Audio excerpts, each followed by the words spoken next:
하나님의 말씀입니다. 마가복음 8장 22절에서 26절까지의 말씀입니다. 벳세다의 이름에 사람들이 맹인 한 사람을 데리고 예수께 나와 손 대시기를 구하거늘 예수께서 맹인의 손을 붙잡으시고 마을 밖으로 데리고 나가사 눈에 침을 뱉으시며 그에게 안수하시고 무엇이 보이느냐 물으시니 쳐다보며 이르되 사람들이 보이나이다. 나무 같은 것들이 걸어가는 것을 보나이다 하거늘 이에 그 눈에 다시 안수하심에 그가 주목하여 보더니 나아서 모든 것을 밝히 보는지라. 예수께서 그 사람을 집으로 보내시며 이르시되 마을에는 들어가지 말라 하시니라. 예수는 수많은 병자를 고쳐주셨습니다. 수많은 치유기사 중에서 본문의 이 사건은 특별합니다. 보통의 경우에 예수는 단번에 병자를 고치셨습니다. 병자를 보지도 않고 한마디의 말씀으로 고치신 적도 있습니다. 그런데 공간복음서에서 이 사건에만 병자를 단번에 고치지 않으시고 단계적으로 고치셨습니다. 예수께서 처음 안수하셨을 때 맹인은 모든 것을 희미하게 보았습니다. 사람들이 걸어다니는 모습이 나무가 걸어다니는 것처럼 희미하게 보인다고 고백하였습니다. 하지만 예수께서 다시 안수하시자 완전히 치유되었습니다. 맹인이었던 사람은 예수께서 다시 안수하시자 모든 사물을 뚜렷하게 볼 수 있었습니다. 이 사건은 공간복음 저자들 가운데 유일하게 마가만 기록하였습니다. 이러한 특이한 점 때문에 우리는 이 말씀에서 다른 치유 기사의 교훈과는 다른 특별한 교훈을 기대할 수 있습니다. 본문을 이해하기 위해서 알아야 할 한 가지가 있습니다. 복음서에 나타난 주님의 모든 행동은 하나님이 구약에 말씀하셨던 예언의 성취라는 점입니다. 세례 요한이 옥에 갇혀 있을 때 제자들을 보내 예수께 여쭌 일이 있습니다. 오실 그분이 당신이십니까? 아니면 다른 사람을 기다려야 합니까? 그때 예수께서 이렇게 말씀하셨습니다. 너희가 가서 보고 들은 것을 요한에게 알리되 맹인이 보며 못 걷는 사람이 걸으며 나병 환자가 깨끗함을 받으며 귀먹은 사람이 들으며 죽은 자가 살아나며 가난한 자에게 복음이 전파된다 하라. 이사야서를 비롯한 성경의 예언이 성취되고 있었습니다. 그러므로 예수의 모든 치유 기사는 한 사람이 구원을 받는다든지 질병에서 노연한다든지 하는 그런 의미를 넘어서는 일입니다. 사실은 우리 구주 예수의 모든 행동과 모든 발걸음, 모든 선택과 말씀은 예언의 성취입니다. 또 본문을 이해하기 위해서 필요한 것이 있습니다. 예수의 어떤 행동은 행동 자체가 바로 메시지라는 사실입니다. 우리가 배운 대로 예수는 왕으로, 제사장으로, 선지자로 오셨습니다. 선지자로 오신 예수는 예언을 성취하신 분이실 뿐만 아니라 예언을 하셨습니다. 하나님의 말씀을 대언하는 역할을 계속하셨다는 뜻입니다. 그래서 때로 예수의 행동이 이해가 잘 되지 않을 때가 있는데 이는 우리가 구약 선지자들을 읽을 때와 마찬가지입니다. 구약의 선지자들은 때로 하나님의 명에 의해 삶과 행동으로 하나님의 메시지를 대언해야 할 때가 있었습니다. 말이 아니라 행동으로 하나님의 메시지를 선포해야만 했습니다. 신학자들은 구약 선지자들의 이런 메시지를 상징, 표징 행위 혹은 행위 메시지라고 이름 붙였습니다.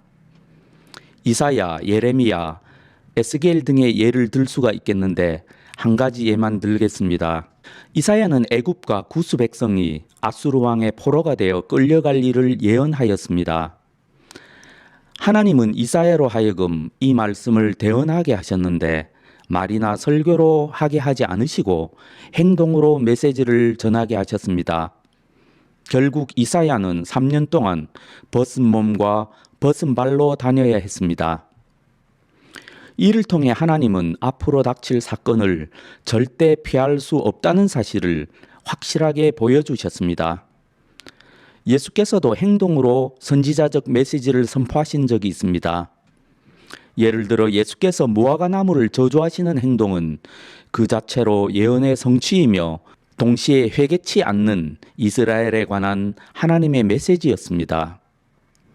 성전문에서 장사꾼들의 상을 뒤엎으신 예수의 행동도 마찬가지였습니다. 예수의 이 행동도 예언의 성취임과 동시에 도둑의 소굴이 되어버린 성전을 파괴하시겠다는 하나님의 메시지였습니다. 오늘 본문 말씀도 이러한 맥락에서 보아야 합니다. 예수의 행위가 곧 성경을 읽는 우리에게 주시는 하나님의 메시지입니다. 본문의 의미는 마가복음에 나오는 사람들의 영적으로 눈이 먼 것과 관련이 있습니다. 특히 예수께서 선택하신 제자들의 영적 눈이 먼 것과 관련이 있습니다. 본문 바로 앞 구절에서 우리는 아직도 깨닫지 못하느냐라고 예수께서 제자들을 책망하시는 모습을 볼 수 있습니다. 본문 바로 다음 구절에는 베드로가 주는 그리스도신이다 라고 고백하는 장면을 볼 수 있습니다. 본문 앞뒤로 깨닫지 못함과 깨달음이 있는 것입니다. 제자들은 보지 못하던 상태에서 점점 보는 상태로 나아가야 했습니다. 즉 본문에서 행하신 예수의 행위 메시지는 영적 눈뜸과 관련이 있습니다. 영적 맹인이었던 제자들은 이제 예수의 가르침과 하나님의 역사로 영적으로 눈을 떠야만 했습니다. 제자들의 영적 눈뜸은 하나의 과정이었고 단 한 번에 완결되는 일이 아니었습니다. 주는 그리스도신이다 라고 고백했던 베드로는 곧바로 예수의 책망을 들어야 했습니다. 사탄아, 내 뒤로 물러가라. 내가 하나님의 일을 생각하지 아니하고 도리어 사람의 일을 생각하는도다. 제자들의 상태는 완전히 보지 못하는 상태와 명확하게 보는 상태의 가운데 있습니다. 예수께서 처음 안수하시고 예수께서 맹인의 상태를 물으셨습니다. 예수께서 치유하시면서 병자의 상태를 물으시는 유일한 경우입니다. 무엇이 보이느냐? 맹인은 대답하였습니다. 사람들이 보이나이다. 나무 같은 것들이 걸어가는 것을 보나이다. 이것이 제자들의 상태였습니다. 보기는 보되 명확하게 보지는 못하는 상태입니다. 예수는 의도적으로 이러한 상황을 연출하셨습니다. 예수의 의도는 제자들과 독자들이 자신의 영적 상태를 깨닫고 주님의 도우심을 구하도록 하기 위함이었습니다.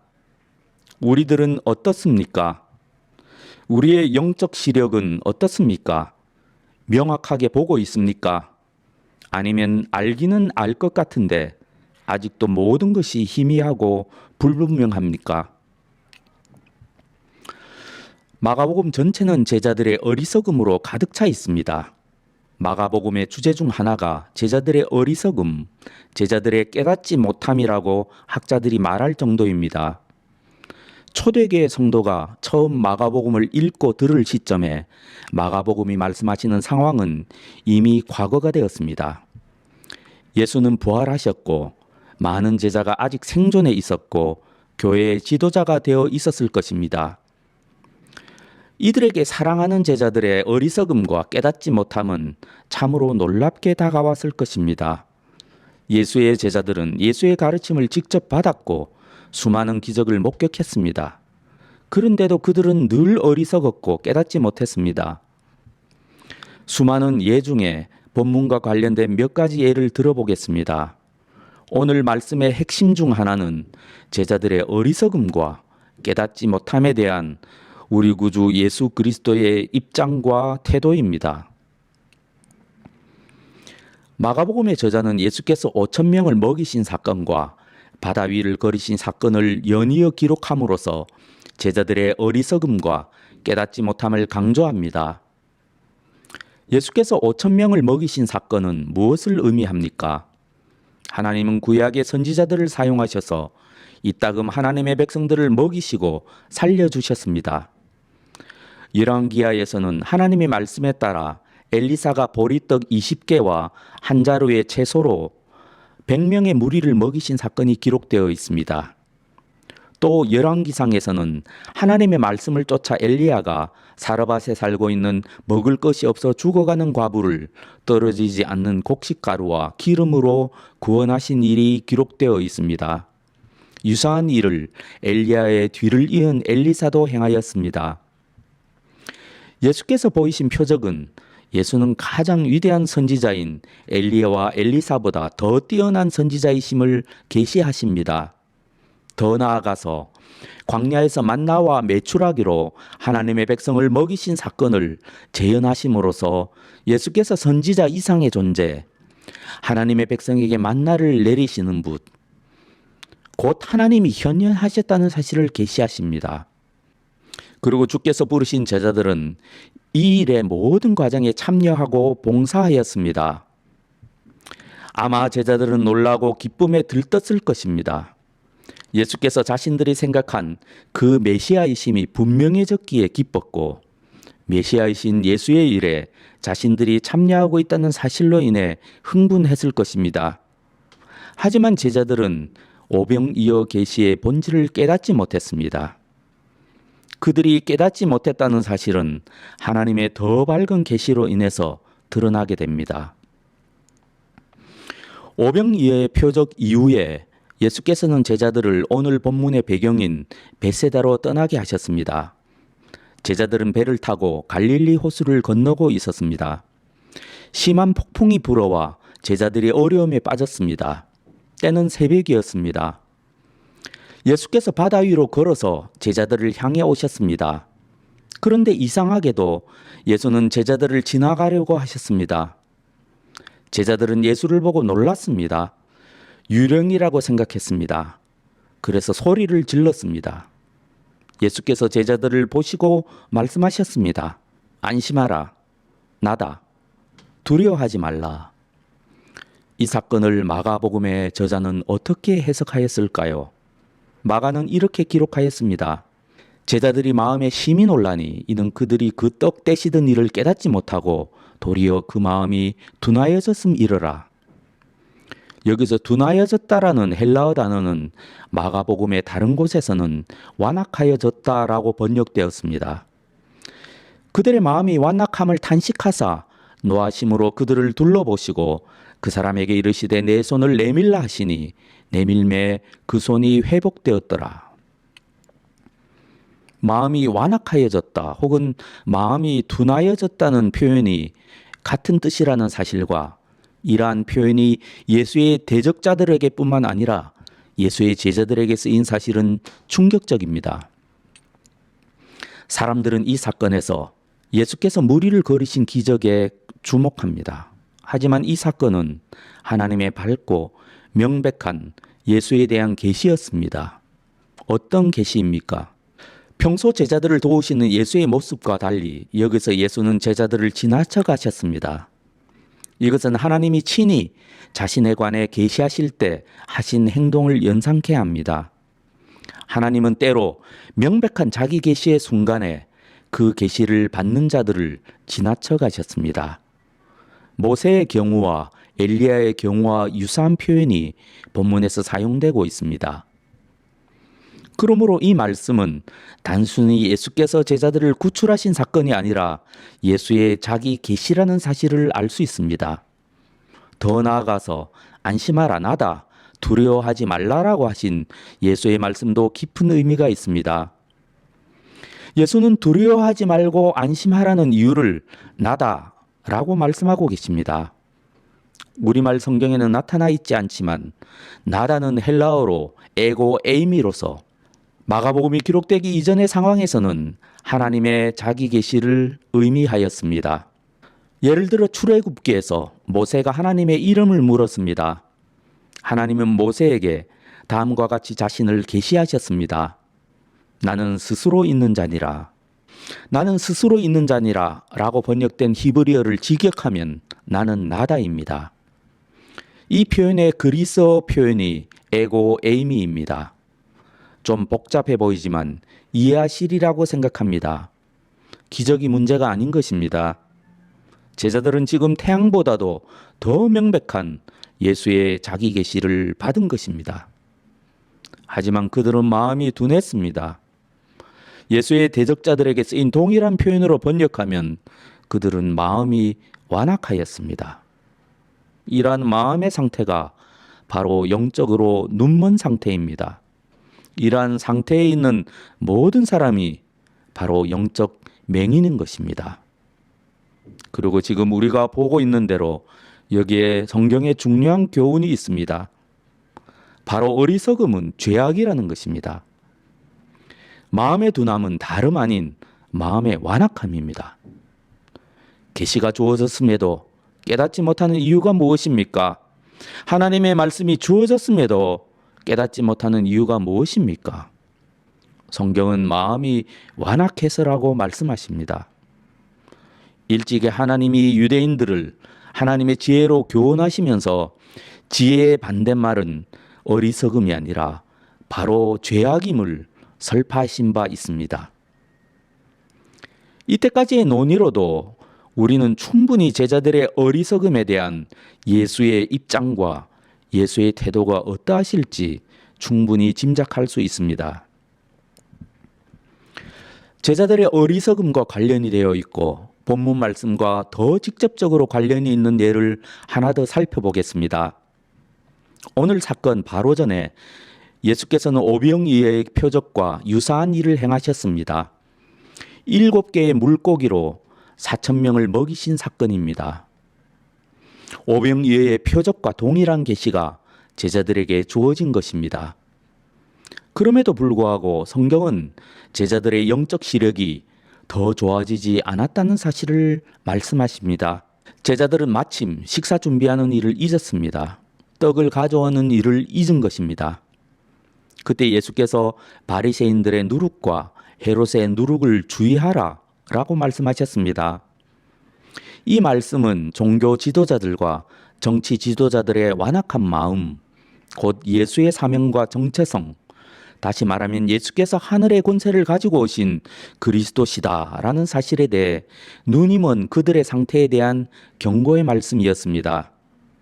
그런데 제자들은 예수 말씀의 의미를 이해하지 못하고 단지 누룩이라는 말씀만 듣고 수군거리며 예수께서 떡이 없음을 우려하신다고 걱정했습니다. 바리새인과 헤롯의 눈이 먼 것을 경고하시든 그리고 그들의 그러한 경향이 제자들에게 흘러 들어올 것을 경고하시던 예수는 즉시 제자들을 책망하시기 시작하셨습니다. 아직도 알지 못하며 깨닫지 못하느냐? 너희 마음이 둔하냐? 너희가 눈이 있어도 보지 못하며 귀가 있어도 듣지 못하느냐? 또 기억하지 못하느냐? 예수께서 말씀하셨습니다. 내가 떡 5개를 5,000명에게 떼어줄 때 조각 몇 바구니를 거두었느냐? 제자들이 대답했습니다. 12광줄이었습니다. 예수께서 또 물으셨습니다. 또 7개를 4,000명에게 떼어줄 때 조각 몇 광주리를 거두었더냐? 제자들이 대답했습니다. 7광줄이었습니다. 예수께서 책망하셨습니다. 아직도 깨닫지 못하느냐? 이것이 주님을 따르려는 자들의 어리석음에 대한 우리 주님의 입장이요, 우리 주님의 태도입니다. 그러고서 오늘 말씀이 시작되는 것입니다. 베세다의 이름에 사람들이 맹인 한 사람을 데리고 예수께 나와 손대시기를 구하거늘 아직도 깨닫지 못하느냐? 이것이 예수께서 선택하시고 인도하시는 신자들이 들어야 할 우리 주님의 말씀입니다. 우리는 아직도 깨닫지 못하느냐라는 우리 주님의 책망을 들어야 합니다. 그런데 우리는 모두 죄인이고 교활한 존재들입니다. 그렇기에 우리는 성경의 교훈과 책망에도 오히려 그 안에서 위로와 격려를 발견하기에 바쁩니다. 복음서 전반에 제자들의 어리석음이 가득하지만 마가복음에는 이것이 더욱 도드라집니다.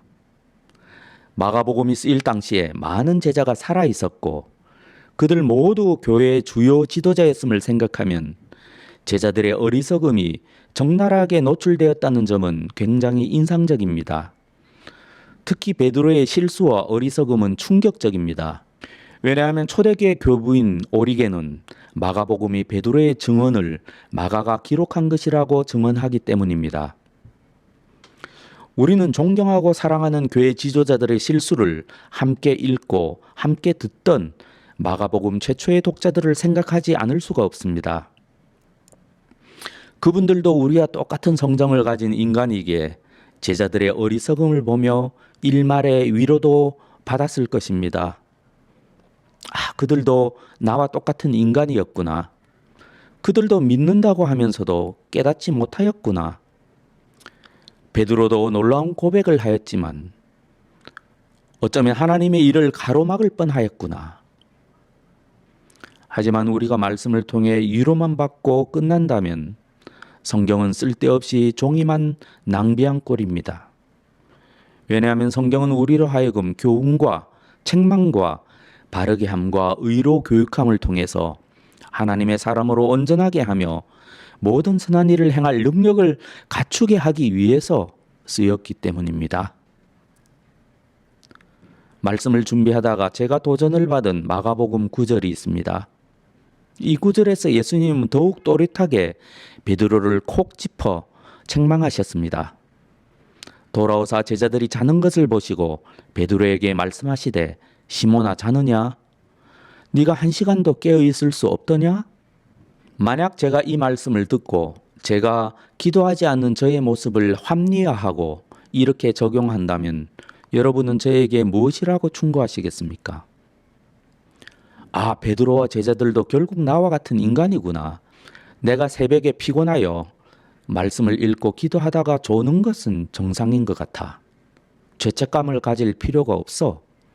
결국 나도 베드로와 같은 인간인 걸. 누구라도 수면 부족과 스트레스를 이길 장사는 없지. 오늘 말씀에 비추어서 여러분은 이런 저에 대해서 무엇이라고 충고하시겠습니까? 고린도전서에 보면 고린도 교회에는 주님의 교훈을 떠난 지도자들과 또 떠날 가능성이 있는 신자들이 있었던 것 같습니다. 이러한 말씀들을 읽으면서 만약 우리가 다음과 같이 생각한다면 참으로 어리석은 일입니다. 이봐, 저들도 한계가 있잖아. 처음부터 완벽한 교회는 없었어.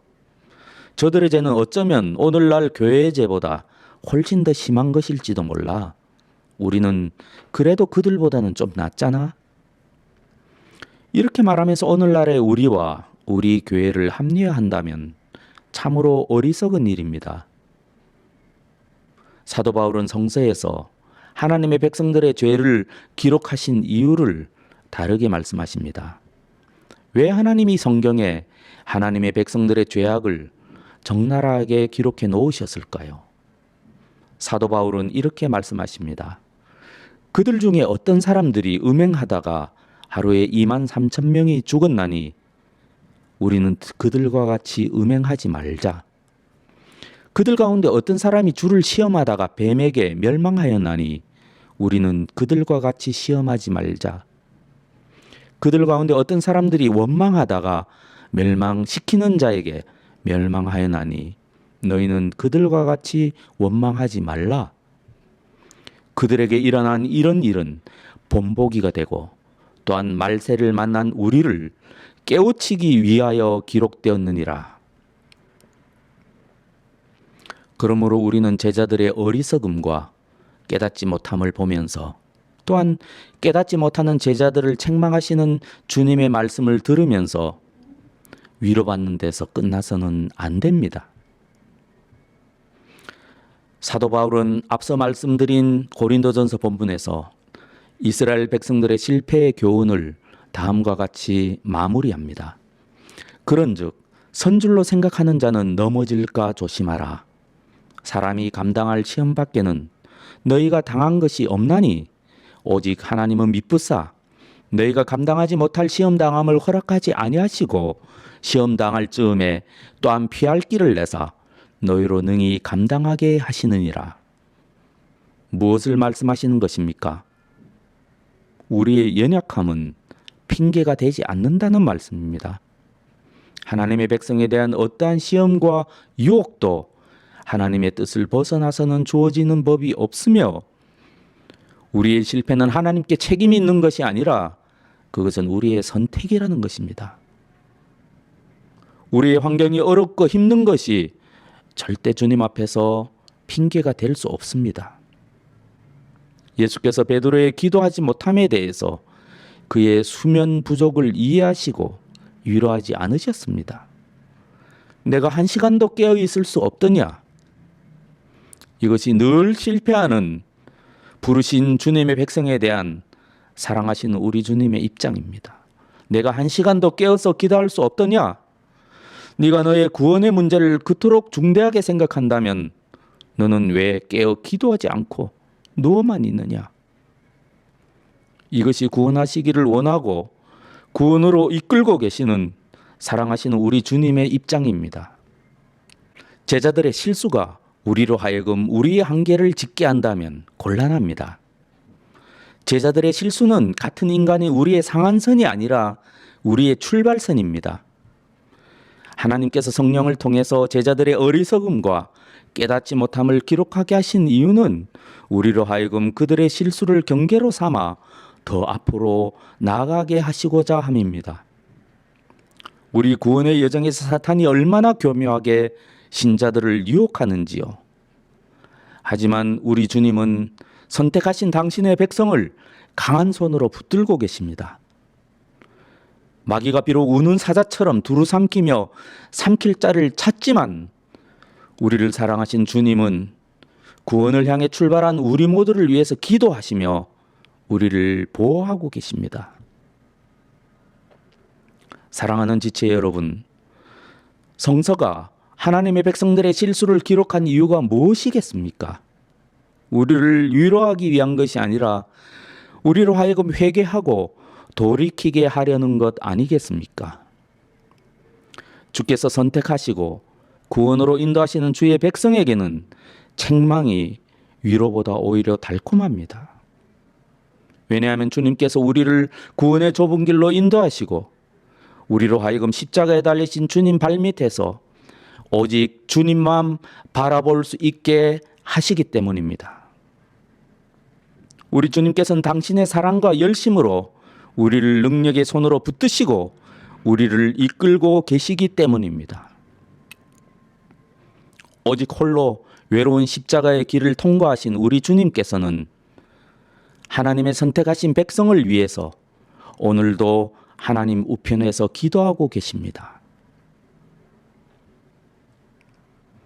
주님의 마지막 날이 가까워졌습니다. 우리 주님은 제자들과 함께 장과 떡을 나누시고 마지막 당부를 하셨습니다. 발을 씻기신 요한복음의 교훈과 같이 누가복음에서도 제자들에게 서로 섬기는 자가 되라고 당부하셨습니다. 그리고 이렇게 베드로를 쳐다보시며 말씀하셨습니다. 시몬아 시몬아, 보라 사탄이 너희를 밀가부르듯 하려고 요구하였으나 내가 너를 위하여 내 믿음이 떨어지지 않기를 기도하였노니 너는 돌이킨 후에 내 형제를 굳게 하라. 베드로는 자신 있게 대답하였습니다. 주여, 내가 주와 함께 오게도 죽는 데에도 가기를 각오하였나이다. 주께서 말씀하셨습니다. 베드로야, 내가 네게 말하노니 어느 닭 울기 전에 내가 3번 나를 모른다고 부인하리라. 우리가 아는 바대로 주님은 선택하신 자를 끝까지 놓지 않으십니다. 우리로서는 불가능하지만 주님은 가능한 일입니다. 그리고 우리가 주님과 함께 도달하는 그곳은 바로 골고다 언덕입니다. 오늘 본문 말씀의 맹인은 하나님의 도구로 쓰임을 받았습니다. 이 맹인은 아무런 힘이 없었고 구원받을 만한 어떤 조건도 갖추지 못했습니다. 다만 사람들의 손에 이끌려 주님 앞에 나아왔습니다. 그는 단번에 눈을 뜨고자 원했지만 그 일은 단번에 이루어지지 않았습니다. 그가 할 수 있는 일은 아무것도 없었습니다. 오직 그가 할 수 있었던 일은 정직하게 주님 앞에서 아직 잘 보이지 않는다고, 아직 희미하게 보인다고, 간절히 원하는 그것이 아직 이루어지지 않았다고. 그렇게 사랑이 많으신 주님 앞에 정직하게 고백하는 것밖에 없었습니다. 맹인은 철저하게 무력했지만 사랑이 많으신 우리 주님은 당신의 열심으로 다시 한번 안수해 주시고 완전히 눈을 뜨게 하셨습니다. 이것이 선택하신 하나님께서 사랑하시는 모든 백성에게 이루어지는 일입니다. 우리가 눈을 떴을 때, 모든 것을 명백하게 볼 수 있을 때 그곳에 주님이 계십니다. 그리고 주님은 우리를 이끌어 십자가로 데리고 가십니다. 우리의 힘으로는 절대 할 수 없는 일입니다. 이러한 축복이 사랑하는 지체 여러분에게 주어지기를 바랍니다. 아멘.